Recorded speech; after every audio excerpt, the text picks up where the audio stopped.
everybody ready. Here we go. Clear. Ready. You gotta be still on the dot. Now, Tom? Yeah. You gotta be real out of breath. Uh-huh. Okay.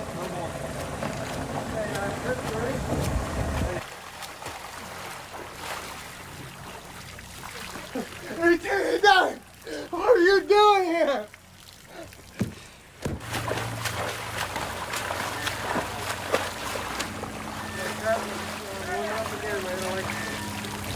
Lieutenant Dan, I got me caught. Working on the water is always hard. It looks so easy, but there's nothing harder than trying to make a movie anywhere near boats or water, because everything moves and everything's floating and the sun's moving and the wind and the currents and all those things. So we had this whole flotilla of boats and barges. Well, Bob comes up with these things, the ways of doing it. It was beyond my comprehension. You know, I never think you take a barge out there and drop, leave it there and then steer it around with this tugboat. It looked to me like one of the most complicated. I didn't think it was going to work. But there's no other way to control everything that Bob had to control, because you're out there with multiple cameras and VistaVision and all that stuff. But it was, it was summertime. It was South Carolina. The water was warm, and it was a beautiful, all the shrimp you could eat. Not that you'd want to after a while. It's like, what? And then run back to the wheel, then run back and kind of do some steering and run back and talk to him and back. All right, I got a feeling they're over there. Where? Left. Take a left. Okay! No, left. I said left. Jesus. Okay! Good. Which one? Left. No. Sorry! Very nice.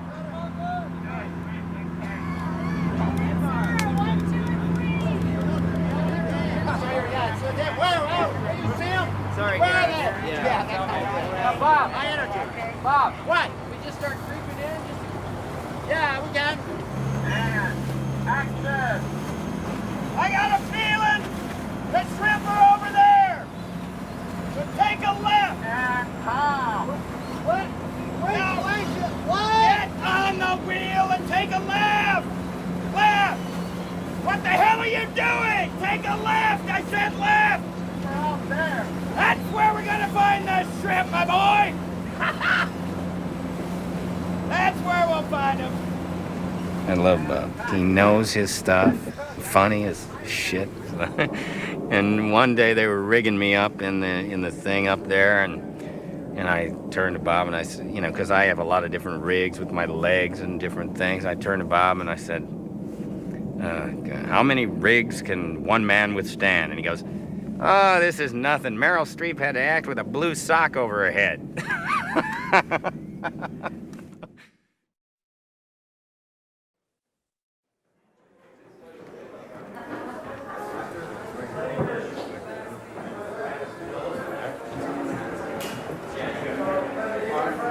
Howdy, Tom. What's the drill? How you doing? Good.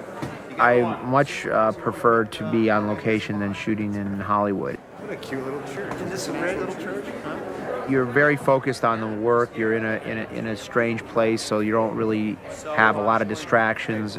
Hey, Leslie, how old is this church? Didn't we find out? Pre-Civil War, because there's the Pre-Civil blood War. of the injured soldiers under the floor here. See that? You get to experience local color of where you are, and there's a lot of times that spills into the movie. The tape starts singing this. Lord, lift me up and let me stand by faith on heaven's tableland. Okay, a higher plane than I have found. Lord, plant my feet on higher ground. Okay. Thank you.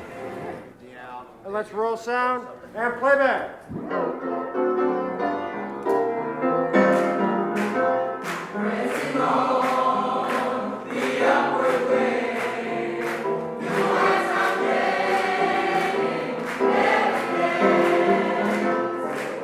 It was pretty powerful stuff standing in the midst of all them singing along. They're a huge commodity. They're a massively talented group of people that do a lot of dates.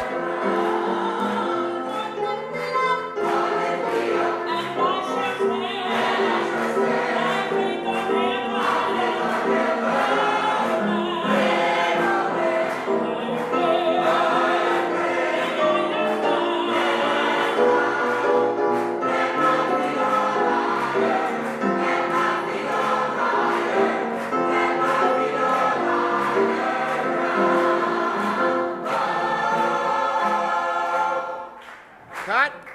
Good. Very nice, Prince.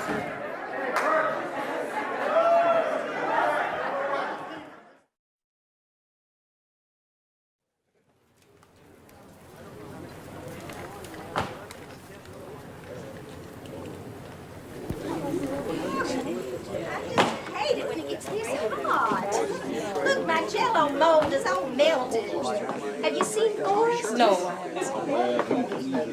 You docked up all my sweets. Now stop that. When we arrived at Oak Alley, there wasn't a home. That was a set that we built. But we took a look at this, and it was so much more iconic of the South than any town or any other fixture that you could imagine. I mean, these 100-year and older oak trees that were draping this road leading to this former home. And so we designed this beautiful, stately boarding house. When I brought Sally Field out there for the first time, she took a look and said, "My, what a beautiful place." And I said, "Yeah, we just finished building it." And she said, "You mean this place isn't real?" That's showbiz for you. I thought it had been there for a zillion years myself, but evidently the house that was there right on that spot had burnt down and no one had built it back. And so they built it back. Now stop that. Forrest!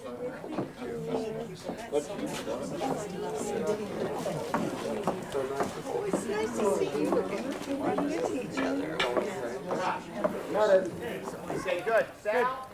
There's a hole in the dialogue. Yeah, no, there's a hole in the, I don't get, see, this is great, and you put it down, and we see the flag, and you gotta get, you gotta get moving out, see? You gotta get out. All right, I will. Okay, I'll get out. so whatever, so that you can meet her sooner, All right. okay? All right. Great, thanks. Forrest!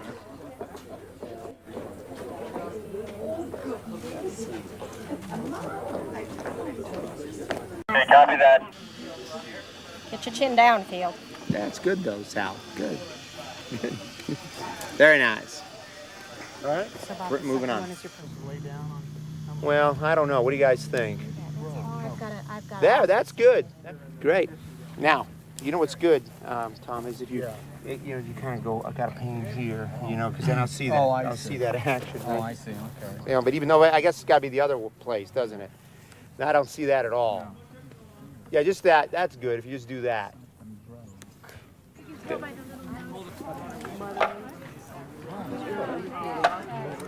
Yeah.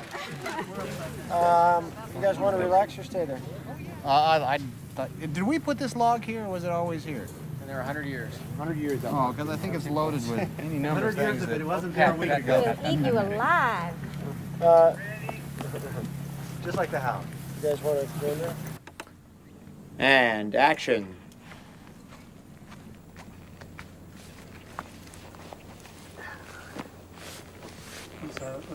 Cut right away, once again. Yeah, please. And action, Sally.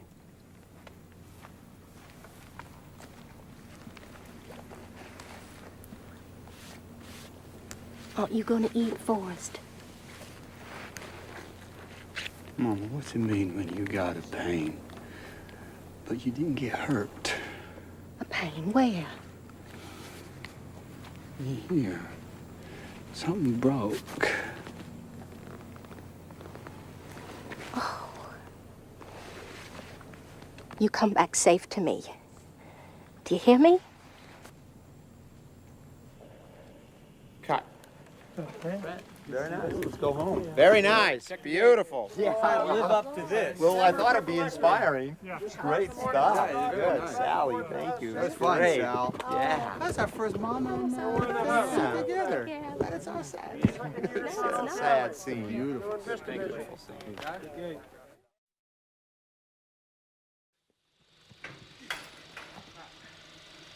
I went up and the focus didn't. Still won't. What's that look like, Rob? You're doing great. Don't follow. And it would be dangerous. When we based ourselves in Beaufort, South Carolina, we discovered that there were a lot of outlying islands in the area that all had features that resembled different terrain in Vietnam. When we were staging a gigantic scene where Forrest was saving Bubba was on Fripp Island, which is the furthest outlying island in this island chain. Michael, let's get on there again so we can get this set. Okay, Tom. What has to happen is Forrest has to go back and find his second best good friend, and that's Bubba. Pants are gonna fall down in the scene. Hold on. And the last time he goes in to keep looking for Bubba, he knows that they're going to napalm the whole thing. Yeah, they might go. Oh, nice for a minute. See how this works.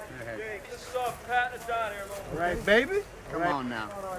So technically, I had to carry Michael T, which is no easy feat. So they helped me out with some complicated rigging and monofilament lines and body harnesses and things like that. I can float this in over. Tom Hanks is a nut, man. Tom is crazy. Tom is quiet, and then all of a sudden he'll just just break out and just start doing this shtick. The name of that movie is Peter Motherfucker Pan. Peter the Brother Pan. Very careful. A camera speed. Speed. Speed. Speed. Four camera, common mark. Clear. Set. Action.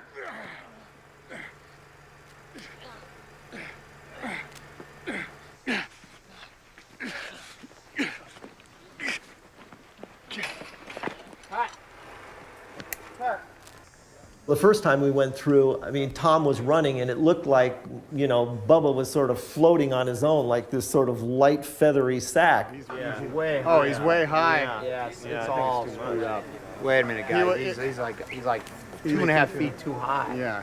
And then the next time we added a little more weight, and then Tom was barely able to even run because he had so much weight that he was, you know, carrying. But we got it right eventually.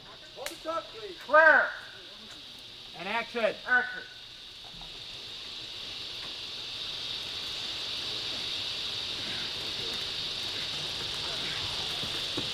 And cut. Yeah. Print it. That's the one. Let's blow it. So we need to check the gates. Yes.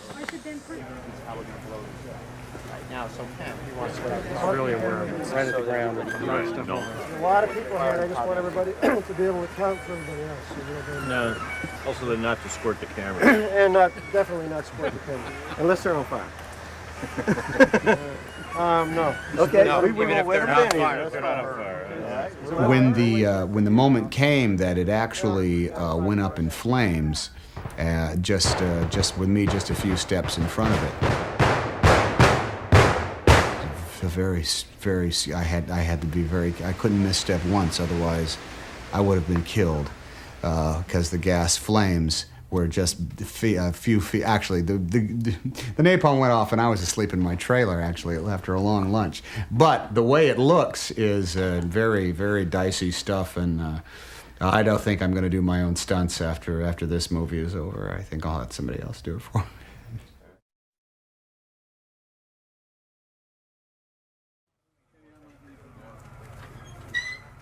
This will be a great position. All right,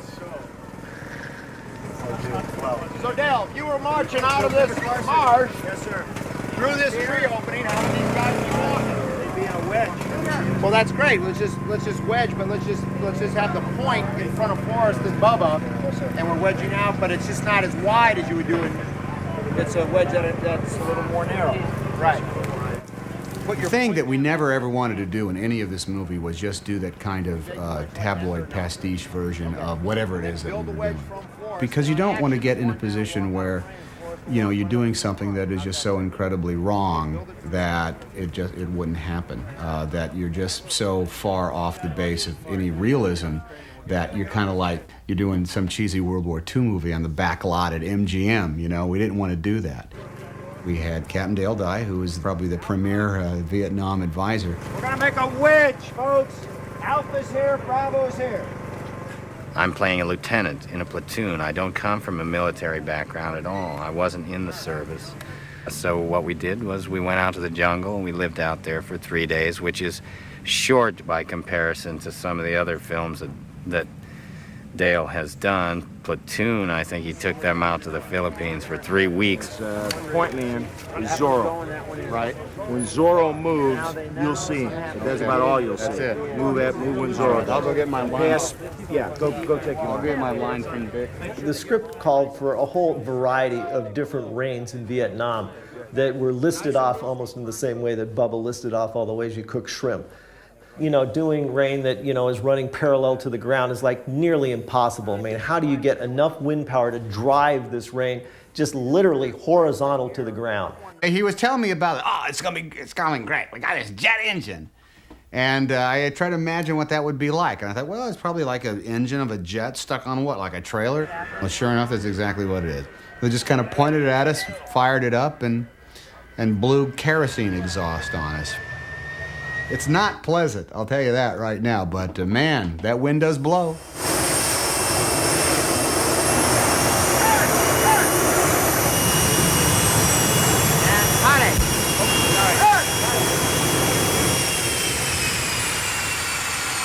You gotta do it again. Take it back. Zach, line up.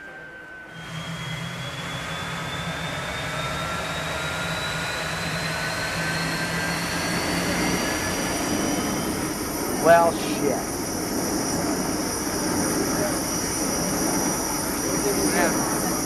Well, for some reason, what was that Ritter doing on? Was there a Ritter on Tom that whole time? Yes. Well, nothing. Playback, Ian. Maybe we should do is Let's do one. Let's do one more and just stay right on Tom. Whatever he has to do. Okay. Yes, please. One more one.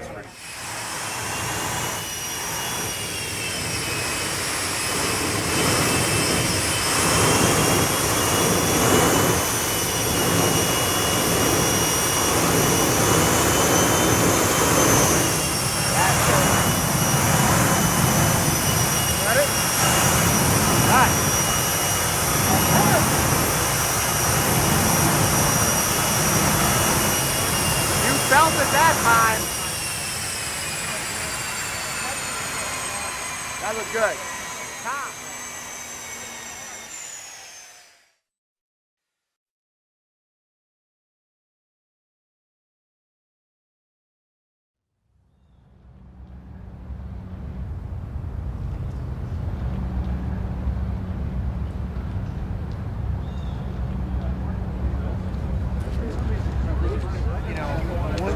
Starts rolling, you don't want to come back here. You know, once you establish, I mean, so that's why I felt that we'll come back more often in the beginning. Yes, and then eventually we'll never come back here again. Right. Well, it was always part of the script that Forrest was relating the story to strangers on this bus bench. The screenplay actually was scripted in very few places, but I talked with Tom about it early on. I said, after we establish this character about midway through production, I think we should go and we should shoot you performing all of what would end up in the film being narration on camera. Usually, you know, you just take it for granted that a vast majority of the movie is going to be voiceover and you'll be doing it later. And Bob's idea to shoot it, he said, "Oh, I think we got to shoot it all. We got to be there. We really got to shoot it." So, and I thought, why? I mean, we're just going to have to redo it. But if we don't have to redo it, then we have it there in real time, in the real place, and you know, and it plays out in real scenes. That's better. Now, what are we doing with these cue cards? Where are they going to be for Tom? Let's just have one. I always knew that we'd start off with those cards, and by the time we'd rehearsed it enough, I'd know it at a pop. But it was just reams and reams and reams and reams of pages of dialogue. but they were all so connected with images that we had already filmed or images that we had talked about so much that I hardly even needed them. By the time the cameras were rolling, I didn't even look at them. Hanging everyone, it's fine. Okay, ready to go? And background action. And action, Tom. When I was born, my mama named me Forrest Gump. Hold on. And action. When I was born, my mama named me Forrest because of a hero. Okay, because of some general. And action. When I was born, my mama named me Forrest because of some general who was a hero in the Civil War.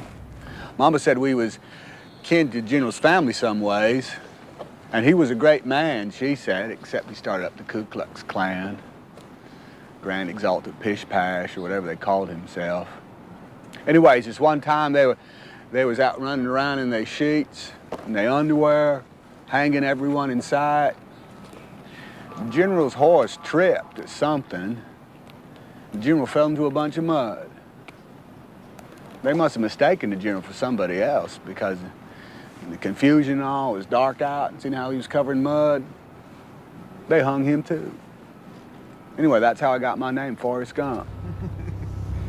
And cut. Hey, now, where do you want, how, the looks, where do you want them? I mean, you know, What's on your mind? you want it like totally conversational where I'm going all over the like that, or do you want me to like lock into it, you know, or just find it? Because I mean, if that was just everywhere, I don't have to be everywhere. I think it should be two places. I think it should be I think it should be out there. It should be the reminiscing angle, which is that, and then the conversation. Can I go this side of this? Of course you can. Okay, I can go anywhere. All right. Of course. I was like just kind of, especially late in the schedule the way it was, I was just, it's the last thing I thought I would want to do. By the time we got to doing it, it was the most fun that I'd had on the movie because you literally get to spin this kind of yarn. So it's not just me recording the information, but me relaying the story, which is a big, big difference. From that day on, if I was going anywhere, I was running. And cut.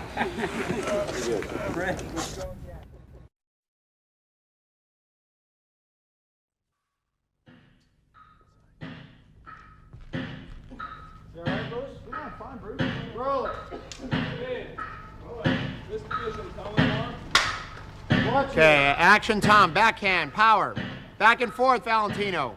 As great an actor as Tom Hanks is, he's a really good ping pong player, but he's not as good as what Forrest has to become.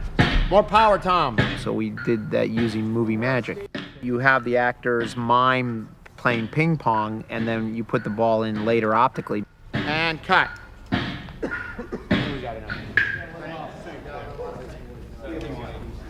try it again at 22 frames. Of course, in typical movie fashion, we hire the greatest ping pong player in the world to be his opponent. Of course, this guy's never played without a ball before. He's out. He's out.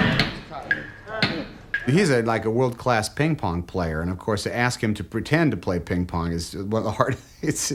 He had such a tough time. If Valentino, when I crank it up, if he gets out of sync, why don't you just be still until he gets in? Okay. And then pick it up after that. Okay. And then Because what we couldn't do, you can't have both characters swinging at the same time. So we had to have a metronome so that each character would know when to strike the ball, and then we kept speeding it up and speeding it up. And it wasn't that easy.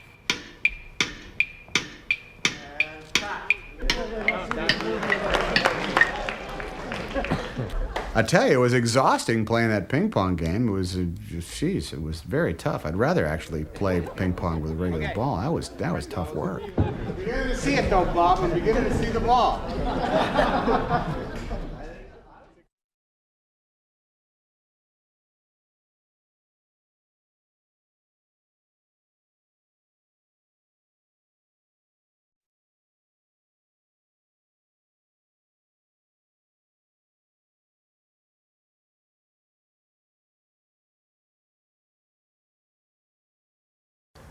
Hey, Lisa here with more on Tom Hanks. Now, the actor is no stranger to winning awards for his acting abilities, and he, along with Spencer Tracy, remain the only two actors to have won back-to-back Oscars, Hanks being for Philadelphia in 1993 and Forrest Gump in 94. At the age of 45, he also became the youngest ever to receive the American Film Institute's Life Achievement Award on June 12, 2002. Now, do you like my t-shirt? You can get one for yourself in the link in the description.